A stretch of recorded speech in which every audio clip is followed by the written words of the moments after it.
میں ایک واقعہ سنا کے اپنی بات کو ختم کرتا ہوں. حضرت مفتی محمد تقی عثمانی صاحب نے ایک دفعہ ایک واقعہ سنایا. میں بچپن میں ان کے بیان میں جاتا تھا, میں نے براہ راست سنا. انہوں نے واقعہ یہ سنایا کہ پچھلی قوموں میں نا ایک شخص گزرا, اس نے نبوت کا دعویٰ کیا. جب دعویٰ کیا تو اس کے چند چیلے ہو گئے, جیسے روحانی والوں کے 4-5 ہو ہی جاتے ہیں نا, ایسے ہی جھوٹے نبوت کے بھی 5-6 ہو جاتے ہیں. جیسے ابقری والوں کے ہو گئے بہت سارے, اب ایسے ہی ہو جاتے ہیں, وہ تو ہر ایک کے جاتے ہیں. تو ایسے اس نے جھوٹی نبوت کا دعویٰ کیا, لوگوں کو الو بنایا, 2-4 کرتب دکھائے, لوگ اس کے ساتھ ہو گئے. اب اس نے سوچا کہ یار اس ملک سے ہجرت کرو, یہاں پٹیں گے نا, یہاں مسلمان زیادہ رہتے ہیں, کہیں اور چلو. نبی نے بھی تو ہجرت کی تھی نا, ہم بھی یہاں سے ہجرت کرتے ہیں. 5-6 چیلے اور ہو گئے. تو وہ سفر کرتے ہوئے جا رہے تھے, ایک ملک سے گزرے جہاں بہت شدید سردی تھی. اتنی شدید سردی تھی تو اس شدید برفانی علاقے میں اس جھوٹے نبی نے دیکھا کہ ایک شخص مسجد کے مینار پہ صبح صادق کے وقت چڑھتا ہے اور اللہ اکبر اذان دے رہا ہے, اشہد ان لا الہ الا اللہ اشہد ان محمد رسول اللہ, میں گواہی دیتا ہوں کہ محمد اللہ کے رسول ہیں. شدید سردی میں کسی بہت دور کسی ملک میں جو مکہ سے بہت دور تھا. تو اس جھوٹے نبی نے کہا کہ یہ کیا کر رہا ہے, چیلے سے کہا. اس نے کہا یہ محمد صلی اللہ علیہ وسلم کی رسالت کی گواہی دے رہا ہے. اس رات کے وقت میں, صبح صادق کے وقت میں, سخت سردی میں مسجد کے مینار پہ چڑھ کے چیخ رہا ہے. اس نے کہا بھائی میں اپنی نبوت سے رجوع کرتا ہوں, میں اپنی نبوت کیا کرتا ہوں, واپس لے لیتا ہوں. یہ بڑا مشکل کام ہے بھائی.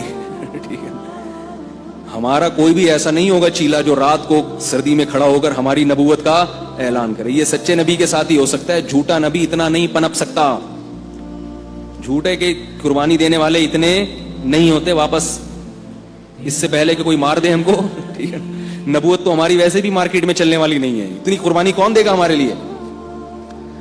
آپ کہہ سکتے ہیں مرزا غلام احمد قادیانی کے لیے لوگوں نے اتنی قربانی دی. مرزا غلام احمد قادیانی کو برطانیہ نے پناہ دی ہے, اس کو پروٹوکول دیا ہے, اس کے خلیفوں کو ویزے ملے ہیں, اس کے بعد جا کے ان کو یہ ملی ہے. اگر برطانیہ عیسائی حکومت ہاتھ کھینچ لے تو ان کی ساری خلافتیں دھڑام سے زمین پہ جا کے گریں گی. مرزائی یہ کہتے ہیں کہ نبی صلی اللہ علیہ وسلم کی دین کی تکمیل کے لیے اللہ نے مرزا غلام احمد قادیانی کو بھیجا, یعنی نبی کے تقویت کے لیے. اب ذرا بات کو سمجھو کہ نبی کے دین کو کمزور کرنے والا کون ہے, غیر مسلم ریاستیں نا. تو مرزائیوں نے کہا کہ اللہ نے اسلام کو طاقت دینے کے لیے معاذ اللہ کس کو بھیجا, غلام احمد کو. تو یہ عجیب بات ہے کہ جو اسلام کو کمزور کرنے والی قوت تھی, یعنی طاقتور قوتیں تھیں, وہی قوتیں مرزا کو کیا کر رہی ہیں, طاقت دے رہی ہیں. یہ عجیب سی بات ہو گئی کہ نہیں ہو گئی. تو پھر یعنی فائٹ کس سے کرنے کے لیے آئے تھے, لڑنے کس سے آئے تھے, طاقت کس سے دینی تھی. مرزائی اس کا جواب یہ دیتے ہیں کہ نبی صلی اللہ علیہ وسلم نے بھی تو غیر مسلموں سے معاہدے کیے نا صلح حدیبیہ میں. وہ بھائی وہ وقتی معاہدے کیے ہیں, ایسا تو نہیں کیا کہ انہیں کی کوئی گود میں جا کے بیٹھ جائے اور ہمیشہ کے لیے بس ان کا غلام بن جائے. برطانیہ قادیانیوں کو ویزے دیتا ہے اور ان کے سارے خلفاء کہاں چلتے ہیں, برطانوی سامراج کے نیچے چلتے ہیں. کیونکہ پیدا کس نے کیا تھا ان کو, برطانیہ نے کیا تھا ہندوستان میں. ایک نبی وہ ہوتا ہے جس کو اللہ نے پیدا کیا ہو اور تو اللہ اس کی حفاظت کرتا ہے, اور ایک نبی وہ ہوتا ہے جس کو برطانیہ نے پیدا کیا ہو تو اس کی حفاظت کون کرتا ہے, برطانیہ کرتا ہے. ظاہر سے 100 سال ہو گئے, ابھی تک معاہدہ ہی چل رہا ہے. ابھی تک کیا چل رہا ہے, معاہدہ چل رہا ہے. تو سچے نبی کو اللہ تعالیٰ جب اس کی نبوت آتی اور آخری نبی ہوں تو اللہ ان کو طاقت اور قوت دیتے ہیں براہین قاطعہ سے, اور اللہ ان کی مدد کرتے ہیں. اور اللہ نے کیسے محمد صلی اللہ علیہ وسلم کے دین کو تھوڑے عرصے میں دنیا پہ غالب کیا, کیسے, اور اللہ حضرت عیسیٰ علیہ السلام کے ذریعے دوبارہ اس دین کو پوری دنیا میں غالب کریں گے. یہ اللہ تعالیٰ کا وعدہ ہے.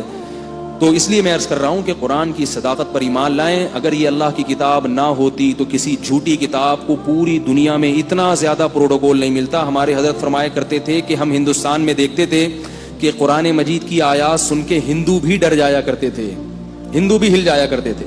ایک اللہ نے روب ڈالا اس کتاب کا.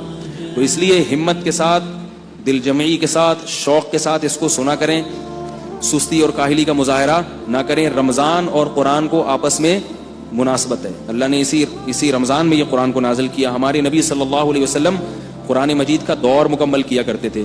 تو خوب تراویح میں پابندی سے آیا کریں, دل جمعی سے آیا کریں. اگر سمجھ میں آئے تو بہت اچھی بات ہے, بہتر ہے پہلے اس کا تھوڑا سا مطالعہ کر لیں جو قرآن پڑھا جائے گا, تاکہ کچھ سمجھ میں بھی آئے. فائدہ تو جبھی ہوگا نا جب سمجھ میں آئے گا. اور اگر نہیں سمجھ میں آ رہا تو پریشان نہ ہو, اللہ کو یہ ادا بھی پسند آتی ہے کہ یہ بندے صرف میرا کلام سننے کے لیے کھڑے ہوئے. اور ایک فقی مسئلہ بتا کے بات ختم کرتا ہوں کہ اگر کبھی تراویح میں کھڑے کھڑے تھک جائیں, کیونکہ آج کل لوگ چائے پیتے ہیں, تمباکو کھاتے ہیں, گٹکے کھاتے ہیں, تو گھٹنوں میں وہ طاقت نہیں رہی. پہلے تو 90 میرے نانا 90 سال کی عمر میں کھڑے ہو کر تراویح پڑھتے تھے, لیکن آج کل حالت خراب ہو گئی ہے, تو چھوڑنے کے بجائے بیٹھ کے پڑھ لیں. نہیں آ رہی بات سمجھ. اور اگر شرم آ رہی ہو کہ میں بیٹھوں گا تو لوگ کیا کہیں گے, تو اس کے کان میں کہیں کہ بیٹھنے کا دل تو تیرا بھی چاہ رہا ہے, ٹھیک ہے نا, دل تو تمہارا بھی چاہ رہا ہے, تم شرم کی وجہ سے نہیں بیٹھ رہے, ایسا کرو تم بھی بیٹھ جاؤ میں بھی بیٹھ جاؤں تو کوئی مسئلہ نہیں. بیٹھ کے آدھا ثواب ملتا ہے, لیکن اگر تھک گئے اور نہیں کھڑا ہوا جا رہا ہے, چکر آ رہے ہیں, تو پھر بیٹھ کے بھی پورا ثواب ملے گا. تو چھوڑے نہیں, کھڑے ہو کے نہیں پڑھ سکتے تو کیا کر لیں, بیٹھ کے پڑھ لیں. اور مسئلہ یہ ہے کہ جتنی چاہے بیٹھ کے پڑھ لیں, جتنی چاہے کھڑے ہو کے پڑھ لیں. آپ نے نماز شروع کی کھڑے ہو کر, درمیان میں خیال آئے کہ بیٹھ جاؤ تو بیٹھ جاؤ, پھر خیال ہے نہیں کھڑے ہو جاؤ تو پھر کھڑے ہو جائیں. جب خیال آئے بیٹھ جائیں, جب خیال آئے کھڑے ہو جائیں. اور بیٹھ کے شروع کی پھر خیال آیا کھڑے ہو جاؤ تو بھی ٹھیک ہے, ہر طرح سے جائز ہے, اور امام کے لیے بھی جائز ہے.